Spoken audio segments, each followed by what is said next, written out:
اشرف ترین مخلوق پروردگار عالم کی عقل ہے. شیخ صدوق اپنی کتاب میں لکھتے ہیں خدا نے سب سے پہلے جس کو خلق کیا، کس کو خلق کیا؟ عقل کو خلق کیا. اکثر لوگوں کو یہ حدیث سمجھ میں نہیں آتی کہ عقل کو خلق کیا، پھر عقل کو کہا میرے قریب آ، عقل قریب آئی، پھر کہا مجھ سے دور چلی جا، پھر دور چلی گئی، پھر کہا دائیں جا، پھر دائیں چلی گئی. اس کے بعد خدا نے کہا کہ میں نے اپنی بہترین مخلوق اگر بنائی ہے، عقل بنائی ہے. کہ اس کا مطلب کیا؟ میرے قریب آ، قریب آئی، دور جا، دور جا. مطلب عقل اطاعت خدا میں مشغول رہتی ہے. خدا کہتا ہے آ تو آتی ہے، خدا کہتا ہے جا تو جاتی ہے. خدا کہے اسماعیل کا گلا کاٹ، ابراہیم کاٹنے جاتے ہیں. خدا کہے نمرود کی آگ میں کود جا تو ابراہیم کود جاتے ہیں. یہ رضاً بالرضا کی منزل پہ ہوتے ہیں. اللہ کی مشیت، اللہ کی رضا کو دیکھتے ہوئے اپنی زندگی کو گزارتے ہیں. اب کیا ہر مومن کی عقل برابر ہے؟ کیا ہر بندہ جو پیدا ہوتا ہے سب کی سیم عقل ہوتی ہے؟ ایسا نہیں ہے. کسی کی عقل برابر نہیں ہوتی، کسی کی عقل سیم نہیں ہوتی. ایک ہی گھر میں ٹوینس بچے پیدا ہوں، جڑوا بچے، ایک ہی باپ کا لقمہ کھائیں، ایک ہی باپ کی زیر نظر تربیت میں رہیں، لیکن جب دونوں بیٹے بڑے ہوتے ہیں، مثلا ایک کنجوس ہوتا ہے، ایک سخی ہوتا ہے. جڑوا بچے ایک گھر میں پلے، ایک لقمہ کھایا، ایک تربیت پائی، ایک ماں کا دودھ پیا، لیکن ایک بڑا کنجوس، ایک بڑا سخی. ایک بچہ سفرے کے قریب جائے گا، چیزیں اٹھائے گا اور سب کو تقسیم کرتا ہوا دے گا. دوسرا بچہ مر جاؤ اس کے ہاتھ سے کوئی چیز لے ہی نہیں پاؤ گے، اتنا روئے گا اتنا روئے گا، آپ کو وہ چیز نہیں دے گا. تو پیدائش کے اعتبار سے ہر بندے کی عقل سیم نہیں ہوتی. لیکن ایک مثال دوں، آپ نے دیکھا ہوگا جب ریسنگ ہوتی ہے تو اس میں نمبرز ہوتے ہیں 1 2 3 4 5. وہ جو ریسنگ لائن ہوتی ہے وہ برابر نہیں ہوتی، کچھ آگے کچھ پیچھے. تو کبھی آپ نے سوچا یہ ناانصافی نہیں ہے کہ دوڑتے تو سب ایک ہی سیٹی پر ہیں، لیکن کچھ کے نمبر آگے کچھ کے نمبر پیچھے. تو جب ان ریسنگ والوں سے آپ پوچھیں گے، کہتے ہیں ہاں اسٹارٹنگ پوائنٹ الگ الگ ہے پر ان کا فاصلہ اینڈنگ پوائنٹ سے برابر ہے، اس میں کوئی فاصلہ نہیں ہے. پیدا ہوتے ہوئے ہم سب کی عقلیں برابر نہیں ہوتی، لیکن انسان کی اینڈنگ کس طرح ہونی اس میں ہم سب کیا ہیں؟ برابر ہیں. اس میں ہدایت کے اعتبار سے خدا نے سب کو کیا رکھا ہے؟ برابر رکھا ہے. اب عقل کا کام کیا ہے؟ عقل کا کام یہ ہے وجود انسان کو بیلنس کرے. انشاءاللہ ان 10 دنوں میں اگر فرصت ہوئی، ہم ساری مطالب تو بیان نہیں کر سکتے.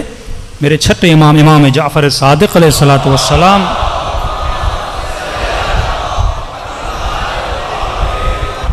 مولا کی ایک حدیث ہے جس کی شرح امام راحل امام خمینی نے لکھی ہے.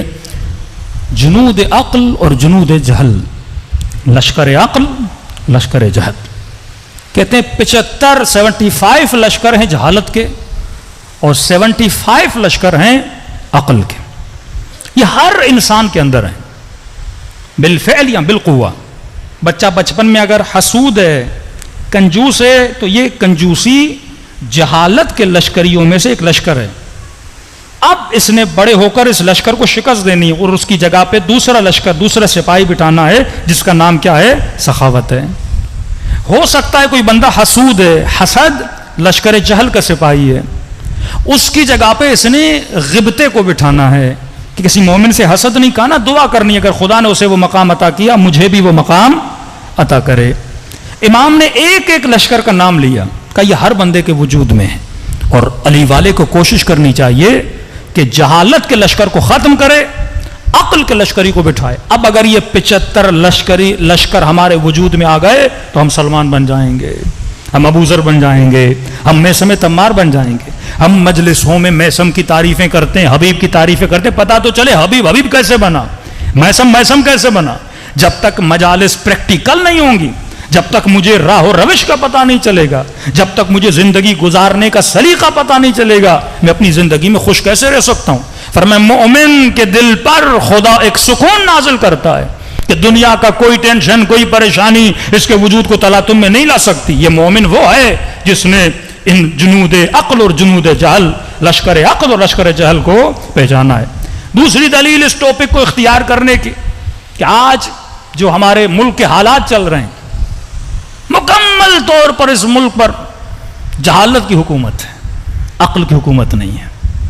لوگ یہ سمجھتے ہیں کہ جہل کے مقابلے میں علم ہے، اللہ کے معصوم فرماتے ہیں نہیں، علم جہالت کے مقابلے میں نہیں ہے، علم کے عقل کے مقابلے میں جہل ہے، علم کے مقابلے میں جہل نہیں ہے، کیونکہ آپ کے معاشرے میں کئی ایسے عالم ہیں جو جاہل ہیں۔ جاہل اسے بولتے ہیں جس میں عقل نہیں، جاہل اسے نہیں بولتے جس میں علم نہیں۔ قاضی شرح صاحب علم ہے لیکن عقل ہے کہ نہیں؟ عقل نہیں ہے، مطلب جاہل ہے۔ معصوم کبھی اسے جاہل نہیں کہتے، جو بی اے پاس ہے، ایم اے پاس ہے، پی ایچ ڈی ہے، ڈاکٹر ہے، پروفیسر ہے، ہو سکتا ہے پروفیسروں پر جاہل ہو، تو دنیا جاہل اسے بولتی ہے جو ان پڑھ ہے، اہل بیت جاہل اسے بولتے ہیں جو بے عقل ہے۔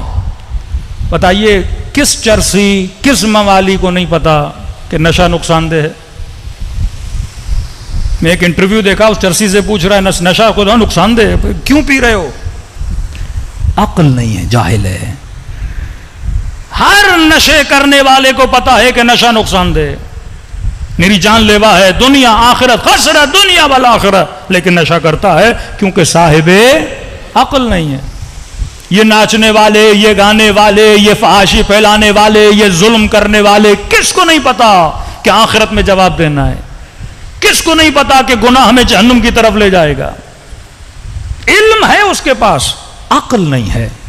اس عقل کو بندہ مضبوط کرے۔ جناب یوسف کا واقعہ 100 آیتوں میں خدا نے بیان کیا، یہ بتانے کے لیے کہ شہوت تیرے پاس بھی ہے، شہوت سب کے پاس ہے۔ یوسف کے پاس بھی شہوت تھی، لیکن یوسف نے اپنی عقل کی مینجمنٹ کے اندر اپنی شہوت کو کیا کیا؟ کنٹرول کیا۔ عقل بہترین مینیجر ہے جو تمہارے جذبات کو، تمہارے احساسات کو، تمہارے غصے کو، تمہارے حسد کو کنٹرول کرتا ہے۔ ان گھروں میں تباہی بپا ہو جاتی ہے، کتنے جوانوں کی انرجیاں تباہ ہو جاتی ہیں، کتنے گھروں میں 10-10 سال 15-15 سال فضول قسم کے جھگڑے، بہو کے پتہ نہیں ساس کے جھگڑے، بیوی کے جھگڑوں میں انرجیز تباہ ہو جاتی ہیں، کیونکہ کسی کو نہیں پتا کہ میں نے اپنے جذبات کو کنٹرول کیسے کرنا ہے، میں نے اپنے حسد کو ہینڈل کیسے کرنا ہے، میں نے اپنے غصے کو کنٹرول کیسے کرنا ہے، میں نے اپنی زبان کو کنٹرول کیسے کرنا ہے۔ اور یہ کون بتائے گا؟ یہ مکتب اہل بیت میں اہل بیت علیہ الصلوۃ والسلام، جن کو باب مدینۃ العلم کہا، جو صاحب علم رسول اور صاحب علم خدا ہیں، وہی ہمیں بتا سکتے ہیں کہ تم نے اپنے اوپر کنٹرول کیسے کرنا ہے۔ صلوات پڑھے محمد و آل محمد پر۔